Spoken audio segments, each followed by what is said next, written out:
জামাতের আকীদা সম্পর্কে আলেমদের মধ্যে মতভেদ রয়েছে, এ সম্পর্কে আপনার মূল্যবান মতামত প্রত্যাশা করছি। বাবা, জামাতের শিবিরের মাদ্রাসা আমি 30 বছর পড়াইছি, তা আমি তো সবচেয়ে বেশি আকীদা ওদেরকে শিখাইছি।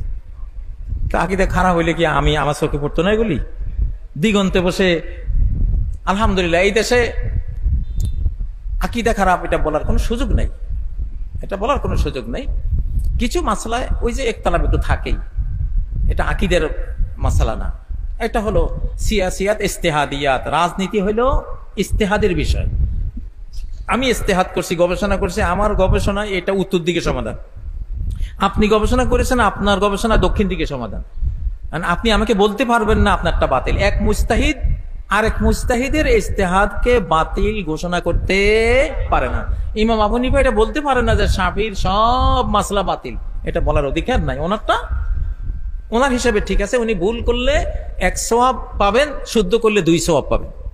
ভুল করলে রসগোল্লা 1টা পাবেন, ভুল না করিয়ে শুদ্ধ করলে রসগোল্লা কয়টা?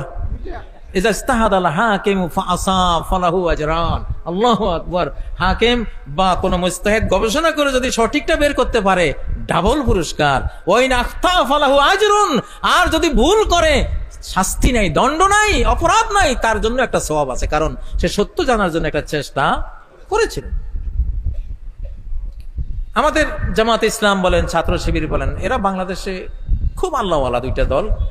এরা যে কোনো হক কথা মানি নাই অকাতরে, কোরআন সুন্নাহর সত্যটা বুঝতে পারলে এরা মেনে নেয়। আমি দেখছি, আমার সারা জীবনের অভিজ্ঞতা। যাই হোক, এখন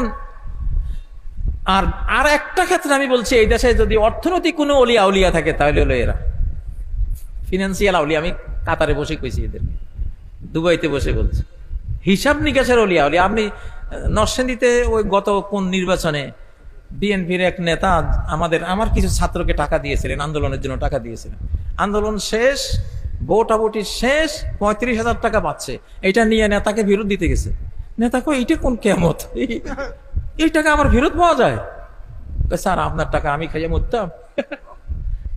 এগুলি হলো অর্থনৈতিক আর অলিয়া উলিয়া। আলহামদুলিল্লাহ, এটা বাস্তব। আমি দোয়া করি যে আল্লাহ তাআলা এই বাংলাদেশের সবচেয়ে বড় জাগতিক সমস্যা হলো চোরের সমস্যা। এই জন্য চোরের ওষুধ হলো শিবির আর জামাত।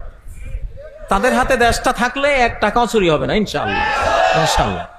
ডক্টর ইউনূস সাহেব, আপনি তো নিশ্চয় শুনবেন যদি সময় পান, বা আপনার কেউ শোনাবে।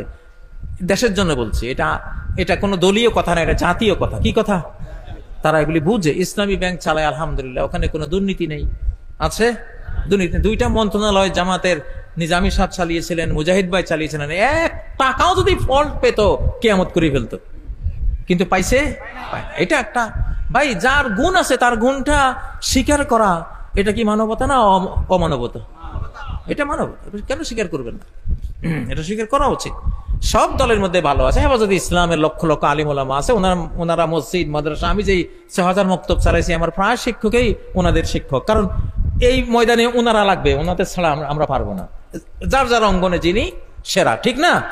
ওনারা তালিমের অঙ্গনে সেরা, ওনাদেরকে সেখানে লাগাইছে। ইনারা অর্থনৈতিক অঙ্গনে, দেশ পরিচালনার অঙ্গনে, রাজনীতির অঙ্গনে ইনাদের প্রায় শতাব্দীর অভিজ্ঞতা। এই অঙ্গনে ওনাদেরকে মানতে হবে, ওনারা ইমাম, ঠিক নয় কি?